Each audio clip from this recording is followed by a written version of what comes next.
دكتوري دفني رجع ما مرفيسي ورا دبي عجيب أنت تجنّك أبدا هذا كيبوي مرين كرهودا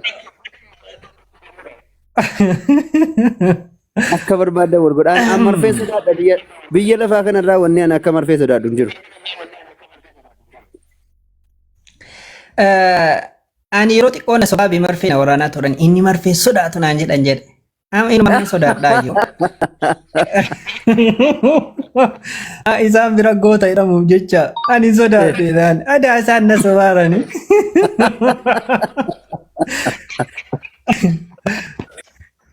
ani umurii kiyyatti yeroo sadii qofa waraannadhe marfee jirtu an cufadheera kun jirra akkam jirta akkamisin incufatiin bareeda incufatiin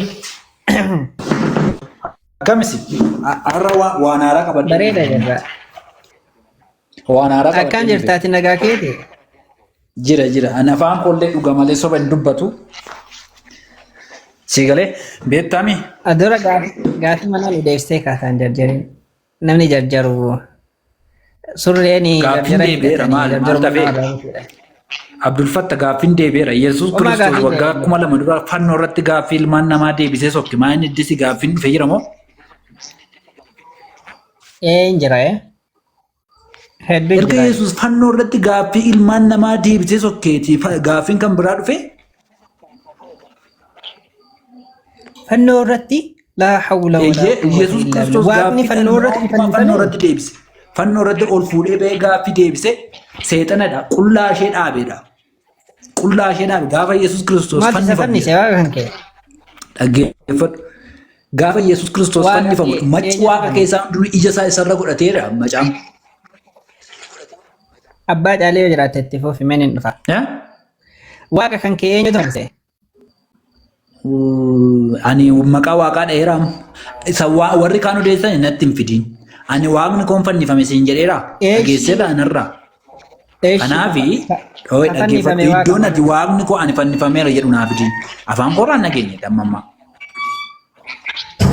Ishii ati naa deebisa yeesh ka nama biraa siin gaafadhu keetuma si gaafadhaa ka fannifame waaqa mu nama fannoo gubde Yesuus fannifame. Yesuus Kiristoos nama moo waaqa Yesuus Kiristoos nama waaqa kan jedhuu fi barumsi kun theological advanced barbaada. Tiiktaakii kanarratti osoo hin taane ganaa waan beekuu qabdu dursee jira jechuudha. Waa'ee kana amma sitti himu maaliif waaqummaa Yesuus Kiristoos itti dhugaan ba'u. Waaqummaa Yesuus Kiristoos beekuu bira ga'uudhaaf ganaa elementary concept, basic concept, fundamental concept beekuu qabdu jira. Kun advanced dha. Kanaafi ani sadarkaa sii gala jedhee akkasumatti yoo sii gashuu hin danda'u. Ani waan amma nagaafatti qasii deebisuu hin danda'u. Garuu ati dhugaadha jettee sammuu keetti fudhachuu hin dandeessu. Advaansii itti mariifta mee amma mee ishii xiqqoo mallee taatu eegalee ayyee. Maal jette? Fakkeenyaaf amma biginerii marraa eegalime. Ilaa akkam beektaa Abdul Fattah advaansii yeroo itti maa jechuudhaan fakkeenyaaf kutaa tokko gaafa barannu tokko da'u sadiyyuu nutti cima. Sadarkaa advaansii irratti immoo ati gama kama gadaanaa irraa waa'ee na dhaggeeffadhu barataa kutaa tokko baratuuni gaafa dhattee square root gaafattu galuuf hin danda'u yoo barsee itti himteessa. Kanaaf square root sun advaansii yoo inni tokko da'u lamaan immoo beezikidha. Kanaafi ati waa'ee waaqummaa Yesuus Kiristoos kan beekuun dura waan ati beekuu qabdu hedduu jira. Waan irratti walii galuu qabnu hedduu jira. Achi hin geenyu jechuu koodha Abdul Fattah. Tole ayyee waaqa kan kee ibsuudhaa fi karaa hedduu gaafata. Waaqa kan kee ibsuudhaan miti gaaffiin kee namatti fannifame immoo waaqa fannifame jettee gaafatte. Gaaffiin kuni gaaffii kana beekuu bira ga'uudhaaf wantoota ati beekuu qabdu hedduutu afaniiru. Wantoota sana utuu hin beekin kallattiitiin kana bira yoo dhufte akka ijoollee oolmaa daa'immaniitti barumsa yuunivarsiitii barsiisuudha. Barumsi kun barumsa guddaadha. Yoon siif hin gashallee siif hin galchuun barbaade. Waaqa kan kee akkamitti namaa ibsuudhaa fi karaa hedduu barbaadu gaafata. Okay. Ani fakkeenyaaf gara amantii kiristaanummaa kanaatti kan dhufe yeroo daree kurnaffaa baradhuudha. 2001 jechuudha. 2001 gaafamni gara amantii kiristaanummaa fudhadhe kana wangeelan dubbifne. Wangeela sin beeku argee sin beekuuf garuu nan dhagaa waa'ee isaa namootarraa. Ani wangeela dubbisee namane miti jechuudha. Fakkeenyaaf ani wangeela dubbisee beekee naa galee amane miti. Garuu immoo erga namaneeti wangeelli sun duratti kan barreeffamee jiru fakkeenyaaf Yesuus maal jedheera waan isin maqaa kootiin abbaa kadhattan annan raawwadheera. Annaa maqaa Yesuus Kiristoosiin abbaa kadhadhennaan naaf ta'e dhugaadha. Kadhadheen fudhadhee Waaqayyoo na geggeessineen amaneen wajjin jira jechuudha.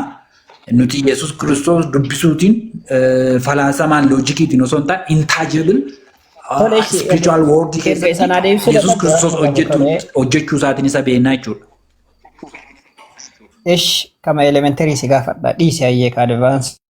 Maal na gaafadha animaa beekama siiviin galu yoon sitti meedha. Ishi rakkoon qabu hayyee waan yoo ati naa ibsite naa galu si gaafadha. Ka masqala gubbatti ajjeefame sun uumaadha moo uumamaadha? Fannifame. Okay. Yesuus Kiristoosidha kan masqalii gubbaatti ajjeefame suni Yesuus Kiristoosidha. Gaafsan si gaafannaa. Waa'een fannifamuu Yesuus Kiristoosii fi waa'ee uumama waaqa nama waanta walitti fidu maaltu jira ree? Fannifamuuni fannifameera Yesuus Kiristoos fannifameera macaamu. Yesuus Kiristoos fannifame. Waa'ee fannifamuu maaliifi na dhaggeeffadhu kaa. Inni fannifame sun eenyu akka ta'e beekuu barbaadde miti. Ila kamas jarri Yahudotaa sun masqala gubbaa fanniste suni uumaadha moo uumama jedhee si gaafadhe. Bakka ishisiifan deebisa na dhaggeeffadhu. Waa'ee Yesuus Kiristoos uumaadha moo uumama jechuun Yesuus Kiristoos kun maali? Inni eenyu jedhudha gaaffiin kee. Mitiire gaaffii Yesuus eenyu jedhu deebiin ta'udha. Waa'ee fannifamuu maal taasisuu si geessaree? Na jalan dubbatiin kaa. Anti waan taate gaafii ansi gaafadhe gaafii keessa akka deemtu miti. Gaafiin kee Yesuus Kiristoos keessa deemtee naa ibsuu waan si dheeressuuf kan gaafii gabaabaa si gaafadhe. Qoy na dhaggeeffadhu kaa gaafii na gaafatteetta. Gaafiin kee inni fannoo irratti fannifame suni nama moo waaqatti na gaafatte. Ati gaafiin kee kun daaretti kan na gaafataa jirtu Yesuus Kiristoos kun eenyudha? Yesuus Kiristoos kun maalidhaadha? Ani gaafii kee ifa kan naa gootu barbaade eenyummaaf maalummaa Yesuusiif fannoo maaltu walitti fidee waan waliin ilaallanne konseptii garaagaraa waliin ilaallanne walitti fiddee faalaasii hojjechaa jirta. Faalaasii baradheera loojikii kaampaasii tani appil tu piit faalaasii faalaasota gosa hedduu jira. Ati faalaasii hojjechaa jirta malee beekumsa barbaadaa jirta miti. Bareeda baga barattee bareeda gootee barachuu. Anamma ka gaafii kallattii si gaafadhee gaafii salphaadhallee uumaadha moo uumamatu iyyuu masqala gubbaa irratti ajjeefame jedhee si gaafadhe malee karaa dheeraa keessa deemtee naa ibsuu qabdu san si hin gaafanne. Fakkeenyaaf karaa dheeraa fudhataa naan jette si ibsuudhaaf. Karaa dheeraa itti dhiise gateeyyan karaa gabaabaa si gaafadhe. Okay. Waalaikum salaam. Ani eeshi gaafii na gaafatteetta. Gaafii kee ifa naa godhi ifa naaf hin taane. Eeshi si gaafadhaa gaafii kiyya ifa godhee si gaafadhaa.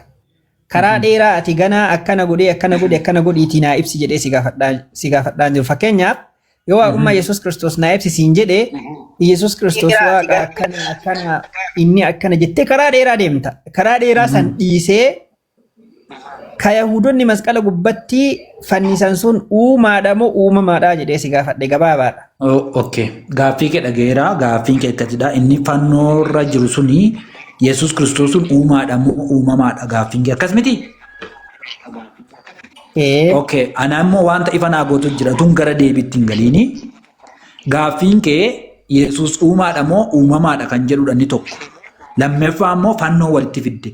Yesuus eenyu? Yesuus kun maali kan jedhuu fi fannifamuu maaltu walitti fideedha? Maaliif gara fannoo dhatte ati?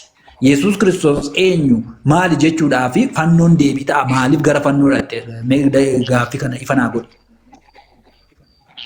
Tole wanti fannoo bira dhaqee fi gaafii hunda masqala gubbaa deebisee waan jetteef gaafii kanallee masqala gubbaa deebisee jiraatu qabaata. Okay. Gaa dabaree walii ilaannee suuta haasonaa akkatti gara deebii Yesuus gaaffiin qabannaa gaaffiin Yesuus Kiristoos gaafa dura afaan dhugaatti deebi'eera. Gaaffiin hin deebiin hafee jira jennaan natti. Amma Yesuus Kiristoos eenyu maal akka ta'e baruu barbaadda taanaan dhimma fannoo bira wanti si geessu hin jiru. Fannoo sinaastu Yesuus Kiristoos eenyu maal akka ta'e macaafa keessaa dhanneetu tokko tokko ilaallaa jechuudha. Kanaaf waa'ee fannoo irraafadhu, waa'ee fannifamuu ilaallatu Yesuus Kiristoos kun eenyu? Inni eenyu? Inni maali? Kan jedhu waliin qayyabannaa jechuudha. Kanaaf waa'ee fannoo biraa hambisiiti Yesuus Kiristoos eenyu maali jedhee na gaafadhu. Gaaffii sirriin akkasi. Yoo garuu lakki inni fannifame sun eenyu faalaasii. Waa'ee eenyummaa waa'ee fannifamuu haasofnaa waa'ee fannifamuu haasofnaa waa'ee eenyummaa taanaa waa'ee eenyummaa haasofna. Kanaaf fannifamuuf eenyummaa wanti walitti fidu hin jiru. Eesh kaachi gubbaa fannifame eenyudha? Yesuus Kiristoosidha. Uumaadha moo uumama? Si deebe? Uumaadha moo uumama? Kaachi irra fannifame sun uumaadha moo uumama? Amma waa'ee fannifamuu dhiise inni fannifame sun eenyu kan jedhuuf deebiin kallattiimaan Yesuus Kiristoosidha. Amma gaaffii lammeeffaatti ce'e. Amta deebii oomisha akka deebii deebisaa hin jirtu yoo mee Abdii Muusaa yookiin Abbaa Caalitti buufaa mucaan haala akka ta'e hin beekne deebii deebisuun feene ta'a tarii. Gaaffii kana yoo hin feene ta'a. Maal darbata? Illee jaawii qaba.